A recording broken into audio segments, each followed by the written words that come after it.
ಯಾಕೇನಾಯ್ತು?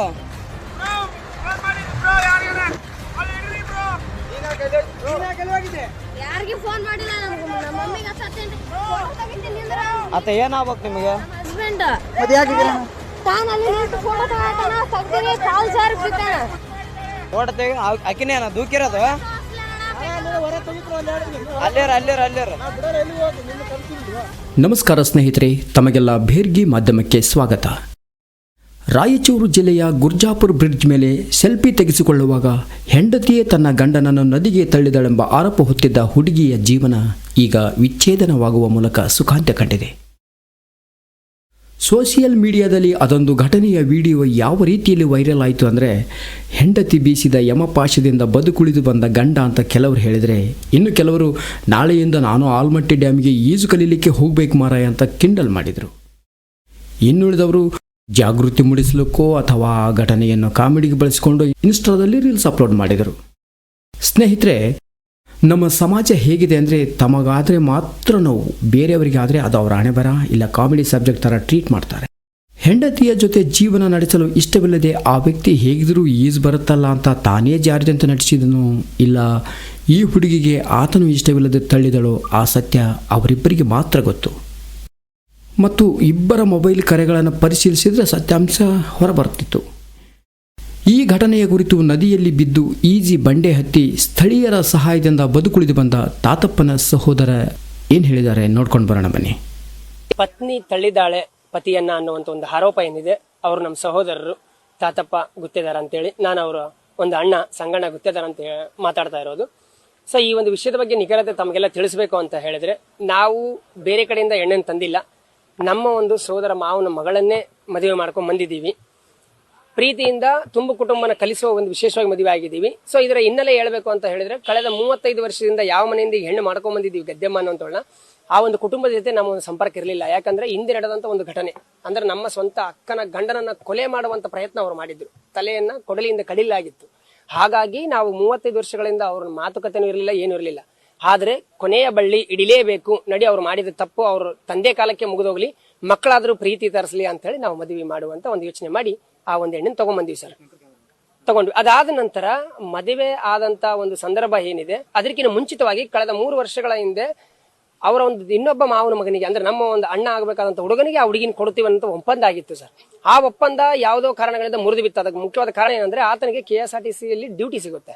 ಹಾಗಾಗಿ ಆತ ಇಂಥ ಚೀಪ್ ಇರುವಂತ ವ್ಯಕ್ತಿಗಳನ್ನ ನಾನು ಮದುವೆ ಆಗಿ ರೆಡಿ ಇಲ್ಲ, ಇಂಥ ಬಡತನದಲ್ಲಿರೋ ವ್ಯಕ್ತಿಗಳನ್ನ ಯಾಕೆ ಮದುವೆ ಆಗಲಿ, ಈಗ ನಾನು ಗವರ್ಮೆಂಟ್ ಜಾಬ್ ಆಗಿದ್ದೀನಿ ಅಂದ್ರೆ ನಾನು ಒಂದು ಉತ್ತಮವಾದ ಯಾರ್ಯಾಗಲಿ ಹಂಗೆ ಯೋಚನೆ ಮಾಡ್ತಾರೆ. ಆ ರೀತಿಯಲ್ಲಿ ಆತ ಯೋಚನೆ ಮಾಡಿದಾಗ, ಸೊ ನಾವು ಕೂಡ ನಡಿ ಮಗಳನ್ನ ಯಾರು ಮದುವೆ ಆಗ್ತಾ ಇಲ್ಲಲ್ಲ, ಸೊ ನಾವಾದ್ರೂ ನಮ್ಮ ಒಂದು ತುಂಬ ಕುಟುಂಬಕ್ಕೆ ಹುಡುಗಿನ ಹಾಕೊಳ್ಳೋಣ, ಕರಳು ಬಳ್ಳಿ ಹಿಡದಂಗ ಆಗುತ್ತೆ ಅಂತೇಳಿ, ಅಂದ್ರೆ ನಮ್ಮ ಚಿಕ್ಕಮ್ಮನ ತಮ್ಮನ ಮಗಳನ್ನ ನಾವು ಮದುವೆ ಆಗೋದಕ್ಕೆ ಒಪ್ಕೊಂಡಿವಿ ಸರ್. ಇದು 2ನೇ ರೀಸನ್. ಅದಾದ ನಂತರ ಮದುವೆ ಆದಂತ 15 ದಿನಗಳಲ್ಲೇ ಆ ಹುಡುಗಿ ಒಂದ್ಸರಿ ಹೇಳಿದಾಳೆ ನಮ್ಮ ತಮ್ಮನಿಗೆ, ನನಗೆ ಈ ಮದುವೆ ಇಷ್ಟ ಇರಲಿಲ್ಲ, ನಾನ್ ನಮ್ಮ ಮಾವನವ್ರನ್ನ ಮದುವೆ ಆಗ್ಬೇಕನ್ನೋದು ಇತ್ತು ನನ್ನ ಪ್ರಸಂಗ, ಅಥವಾ ಏನೋ ಇತ್ತು, ನನ್ನ ಅಕ್ಕಿ ಹೊಟ್ಟೆಯಲ್ಲಿ ಇಷ್ಟ ಇರಲಿಲ್ಲ ಈ ಮದುವೆ ಅಂತ ಹೇಳಿದಾಳೆ. ಅದಕ್ಕೆ ಅವ್ರು ಏನ್ ಹೇಳಿದಾರೆ, ನಮ್ಮ ತಮ್ಮ ಅವರು, ನೋಡಮ್ಮ ತುಂಬ ಕುಟುಂಬದಲ್ಲಿ ಮದುವೆ ಮಾಡಿದ್ದಾರೆ, ಸಂಬಂಧಗಳನ್ನ ಕೂಡಿಸೋದಕ್ಕೆ ಮಾಡಿದ್ದಾರೆ, ನೀನ್ ಈ ಟೈಮಲ್ಲಿ ಈ ರೀತಿ ಮಾಡೋದು ಚಲೋ ಅಲ್ಲ, ಇರ್ಲಿ ಇವತ್ತಿಲ್ಲ ನಾಳೆ ಹೊಂದಿಕೊಂಡು ಹೋಗ್ತಿದೆ ಅಂತೇಳಿ ಆಗಿದ್ದಾನೆ ಸರ್, ಸುಮ್ಮನಿದ್ದಾನೆ ಸರ್. ಇದಾದ್ರೂ ಕೂಡ ಕಳೆದ 3 ತಿಂಗಳಲ್ಲಿ ಮದುವೆ ಆದ್ಮೇಲೆ ನಮ್ಮ ಮನೇಲಿ ಇರೋದು ಬರೀ 8 ದಿನ. ಏನಾದ್ರೂ ಅವ್ರು ಆರೋಪ ಮಾಡಬೇಕು ಅನ್ಕೊಂಡ್ರೆ ಆ ಕಡೆಯಿಂದ, ಅಥವಾ ಜನಗಳಿಗೆ ಸತ್ಯ ಗೊತ್ತಾಗ್ಲಿ ಅಂತ ಹೇಳ್ತಾ ಇದೀನಿ, 8 ದಿನಗಳಲ್ಲಿ ಯಾವ ಗಂಡ ಏನ್ ಚಿತ್ರಹಿಂಸೆ ಕೊಡಬಹುದು ಅಥವಾ ಏನ್ ಕಿರುಕುಳ ಕೊಡಬಹುದು ತಾವೇ ಯೋಚನೆ ಮಾಡಬೇಕು. ಒಂದ್ ಹೆಣ್ಣು ಒಂದ್ ವೇಳೆ ಇರಬೇಕು ಅನ್ಕೊಂಡ್ರೆ 3 ತಿಂಗಳಲ್ಲಿ 8 ದಿನ ಯಾಕಿರಕ್ಕೆ ಇಷ್ಟಪಡ್ತಾರೆ? ಯಾಕಂದ್ರೆ ಹೊಸಗಿದ್ದವರು ಗಂಡ ಹೆಂಡತಿ ದೂರ ಹೋಗಂದ್ರೂ ಹೋಗ್ತಿರಲ್ಲ, ಅಂತದ್ರಲ್ಲಿ ಇದು ತಾತಪ್ಪನ ಸಹೋದರನ ಹೇಳಿಕೆ. ಮತ್ತೆ ಆ ಹುಡುಗಿ ಮತ್ತು ಅವರ ತಾಯಿ ಏನ್ ಹೇಳಿದ್ದಾರೆ ಮಾಧ್ಯಮದವರ ಮುಂದೆ ನೋಡ್ಕೊಂಬರೋಣ. ಅವ್ರಿಗೆ ಬೇಡ, ನಮ್ಗಷ್ಟ ನಾವು ಏನ್ ಮಾಡಿ ಸಾಯ್ ಹೊಡೆದ್ರು ನೀವು ಕೇಳಬಾರ್ದು ಅಂತಾರ. ಒಳ್ಳೆ ಬೇಡ ನಮ್ಗ. ಇಲ್ಲ, ನಮ್ ತಂದೆಯವರಿಲ್ಲ. 8ನೇ ಕ್ಲಾಸ್. ಈಗ ಅವ್ರು ಅಲ್ಲಿ ಅಂದಕ್ಕೆ ಸುಮ್ಮನೆ ಮನೆಗೆ ಕುಂತ. ಈಗ ನಿಮ್ಮ ಓನ್ ತಮ್ಮನೇ ಇದಾರೆ ಅಂತ ಹೇಳ್ತಾ ಇದ್ದೀರಿ, ನೀವು ಹೇಳಿದ್ರೆ ಕೇಳಬೇಕಲ್ಲ ಅವ್ರ ಪಾಪ, ಯಾಕೆ ಇಷ್ಟೊಂದು ಕೇಳ್ಬೇಕ್ರಿ? ಈಗ ಕೇಳಕ್ ಅವ್ರು ಏನಂತಾರಿ, ಈಗ ಇದು ಒಳಗ್ ಬಂದ್ ಬಿದ್ದದ್ದು ಅಂತ ತಪ್ಪೈತಿ ಅಲ್ರಿ. ಈಗ ಅವ್ರ 10 ಮಂದಿ ನಾನು ಒಬ್ಬಾಕಿರಿ, ಈಗ ಒಳಗ ತಳ್ಳಾಳಕಿ, ಈಗ ಮುಂದಾದ್ರ ಜೀವನ ಹೊಡ್ಯಾಕಿನ ಹಾಕಿ, ಒಳಗ ತಳ್ಳಾಳಕಿ ಜೀವನ ಹೊಡ್ಯಾಕಿನ ಹಾಕಿ, ಹಿಂಗಂತಾರ್ರಿ. ಈ ಮುಂದ್ ಮಾತಾಡಕ್ ಏನಿಲ್ರಿ, ನಂದು ಅದಕ್ಕೆ ಸುಮ್ಮ ಆಗ್ಬಿಟ್ಟಿನ್ರಿ. ರಾಯಚೂರು ಮೂಲದ ತಾತಪ್ಪ ಯಾದಗಿರಿ ಜಿಲ್ಲೆ ಹುಣಸಗಿ ತಾಲೂಕಿನ ದೇವರಗಡ್ಡಿ ಗ್ರಾಮದ ಗದ್ದೆಮ್ಮ. ಈ ದಂಪತಿಗಳು ಮದುವೆಯಾಗಿ ಕೇವಲ 3 ತಿಂಗಳು.